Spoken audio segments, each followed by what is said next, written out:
ఈరోజు మాదాల రాధాకృష్ణ గారి ఒక నేతృత్వంలో చాలా పెద్ద ఎత్తున తార్నాక వాసులు ఈరోజు భారతీయ జనతా పార్టీలో చేయడం జరిగింది.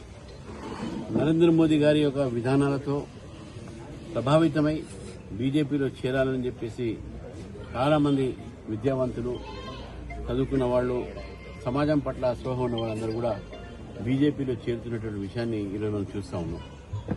రానున్న జీహెచ్ఎంసీ ఎన్నికల్లో ఇప్పుడు ఉన్నటువంటి ఒక ప్రభుత్వం కానీ, గత ప్రభుత్వం కానీ హైదరాబాద్ నగరాన్ని విశ్వనగరంగా మారుస్తానని చెప్పి విషాద నగరంగా మార్చినటువంటి పరిస్థితి మనం చూసినాము. రాబోయేటటువంటి ఒక జీహెచ్ఎంసీ ఎన్నికల్లో కూడా హైదరాబాద్ ప్రజలు ఇటు 3 కార్పొరేషన్లు కూడా భారతీయ జనతా పార్టీని గెలిపించాలని చెప్పేసినటువంటి కంకణం, ఆ సంకల్పం కూడా తీసుకున్నట్టు స్పష్టంగా కనబడతా ఉంది. కాబట్టి ఇంత పెద్ద ఎత్తున కర్ణాటకలో చేరికలు జరిగినాయో ఈ చేరికలు ఒక శుభ సంకేతం. భారతీయ జనతా పార్టీ వైపు ప్రజలు చూస్తూ ఉన్నారు. భారతీయ జనతా పార్టీ కూడా ప్రజలకు మేము ఆశ్వాసన ఇస్తా ఉన్నాము. రేపు ఈ 3 ఒక కార్పొరేషన్లో భారతీయ జనతా పార్టీని గెలిపించండి.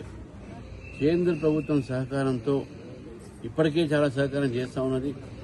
అప్పుడు ఇంకా వారి పథకాలని, ఆ నిధుల్ని దారి మళ్లించకుండా ఏదైతే పట్టణాలకు మనం జరపాల్సినటువంటి అభివృద్ధి కార్యక్రమాలు ఏదో అవన్నీ కూడా అభివృద్ధి చేస్తూ ఈ 3 ఒక కార్పొరేషన్లు కూడా ఒక సుందర నగరాలుగా, అదేవిధంగా ఒక వరల్డ్ క్లాస్ సిటీస్గా దీన్ని రూపొందించే ప్రయత్నం భారతీయ జనతా పార్టీ చేస్తుంది. కాబట్టి నేను మరొకసారి చేరినటువంటి ప్రజలందరికీ కూడా నేను ఆహ్వానం పలుకుతూ, ఇదే విధంగా నేను హైదరాబాద్ నగరంలో క్యూర్ ప్రాంతంలో ఉన్నటువంటి ఒక ప్రతి ఒక్కరిని కూడా నేను విద్యావంతులను కోరుతా ఉన్నాను.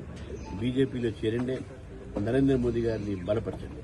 సో ప్రకృతి విలాపాన్ని మనం చూసా ఉన్నాం. అక్కడ ఏ విధంగా నేపాల్లో గ్లేషియర్ పగిలి అక్కడ వచ్చినటువంటి ఒక ఉప్పొంగం అవుతుందో దాని ద్వారా చాలా మంది చనిపోవడం జరిగింది. నేపాల్ ప్రజల పట్ల, నేపాల్లో ఉన్నటువంటి ఒక భారతీయుల పట్ల ఈరోజు అందరం కూడా మనం ఆందోళన పడతా ఉన్నాం. చాలా మంది అక్కడ చనిపోవడం జరిగింది. చాలా మంది గల్లంతవడం జరిగింది. 288 మంది భారతీయులు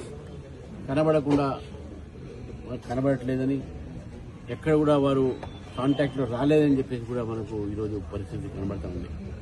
వారందరూ కూడా సురక్షితంగా ఉండాలని చెప్పేసి కూడా నేను కోరుతూ, మరి భారత ప్రభుత్వం మినిస్టర్ ఆఫ్ ఎక్స్టర్నల్ అఫేర్స్ పూర్తి ప్రయత్నంతో ఈరోజు అక్కడ ఉన్న భారతీయుల్ని మనం రక్షించే ప్రయత్నం చేస్తా ఉన్నాం.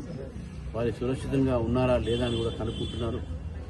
ఈ సందర్భంగా చనిపోయిన వారి పట్ల మా సంతాపాన్ని తెలుపుతూ, నేపాల్ ప్రభుత్వాన్ని కూడా భారత ప్రభుత్వం అండగా ఉందని చెప్పేసి కూడా ముందే చెప్పడం జరిగింది. కాబట్టి నేపాల్ ప్రజలకు ఈ సందర్భంగా భారతీయ జనతా పార్టీ తరఫు నుంచి మా వారి సంతాపాన్ని తెలిపిస్తూ, వారి ప్రజలు అయితే చనిపోయారు అక్కడ, దాంతోపాటు వారి యొక్క పట్ల భారత ప్రభుత్వం ఎప్పుడు కూడా భారత ప్రజలు నేపాల్తో ఉంటుందని చెప్పేసి కూడా ఈ సందర్భంగా తెలియజేస్తాం.